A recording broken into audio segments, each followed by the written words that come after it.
এখনও যদি এগুলো অপপ্রচারগুলো চালিয়ে যায়, এ ধরনের অপরাধমূলক কাজগুলো করে, তাহলে আমরা আমাদের শাস্তিমূলক ব্যবস্থার দিকে আমাদের যেতে হবে। তারা একদিন বন্ধ করে তো আরেকদিন চালু করে দেয়।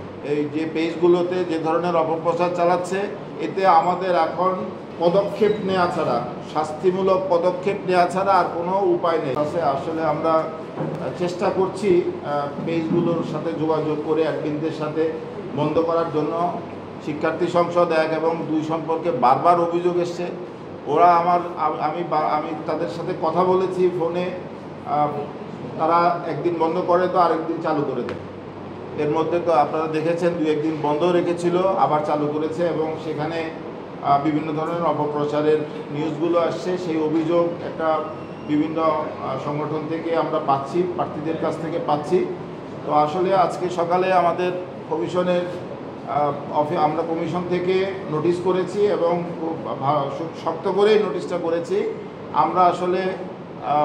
আমরা এখন ব্যবস্থা নিতে চাই। আমরা এখন ব্যবস্থা নেওয়া ছাড়া এই যে পেজগুলোতে যে ধরনের অপপ্রচার চালাচ্ছে, এতে আমাদের এখন পদক্ষেপ নেওয়া ছাড়া, শাস্তিমূলক পদক্ষেপ নেওয়া ছাড়া আর কোনো উপায় নেই। আমরা এর আগে আমাদের বিশ্ববিদ্যালয় এবং কমিশনের পক্ষ থেকে আমাদের একজন রিটার্নিং কর্মকর্তা, আইসিটি সেলের পরিচালক এবং আমাদের একজন অ্যাসিস্ট্যান্ট প্রক্টর, আপনারা জানেন, আপনারা দেখেছেন, বিটিআরসির চেয়ারম্যানের সাথে দেখা করে এই বিষয়গুলো চিঠি দিয়ে এসছে যাতে করে বন্ধ করার জন্য। কিন্তু তাদের কিছু লিমিটেশন আছে, তারা লিমিটেশন বলতে তারা পারছে না। এটি হচ্ছে তাদের বক্তব্য। তাদের যে এখানে যে লিঙ্কগুলো আছে সেগুলো অন্য দেশ থেকে নিয়ন্ত্রিত হচ্ছে। আমরা আইসিটি বিষয়ে আমি বিশেষজ্ঞ নই, আমি যেটুকু শুনেছি এটুকু বলছি যে আমাদের এখানকার যে ডোমেইনগুলো আছে সেই ডোমেইনগুলো তারা নিয়ন্ত্রণ করতে পারে, কিন্তু ফেসবুক, মেটা এগুলো তারা নিয়ন্ত্রণ ওভাবে বন্ধ করতে পারে না। বিষয়গুলো এরকমই শুনেছি বা তাদের বক্তব্য এরকম এসছে।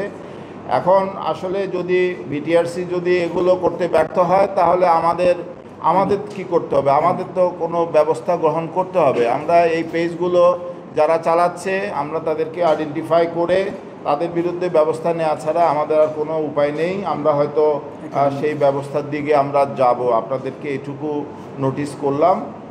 এখানে এখন আমাদের আচরণবিধি লঙ্ঘিত হচ্ছে এই পেজগুলোর মাধ্যমে সবচেয়ে বেশি। আর না হয় বিশ্ববিদ্যালয়ে আমাদের আর সার্বিক যে পরিস্থিতি খুবই ভালো, সব কিছু ভালোভাবে চলছে, কিন্তু এই সাইবার বুলিং কোনোভাবেই ঠেকানো যাচ্ছে না। আমরা হয়তো আপনাদের মাধ্যমে এটা জানিয়ে দিতে চাই যে এখনও যদি এগুলো অপপ্রচারগুলো চালিয়ে যায়, এ ধরনের অপরাধমূলক কাজগুলো করে, তাহলে আমরা আমাদের শাস্তিমূলক ব্যবস্থার দিকে আমাদের যেতে হবে। দেশে দেশে সবার সাথে দ্য নিউজ।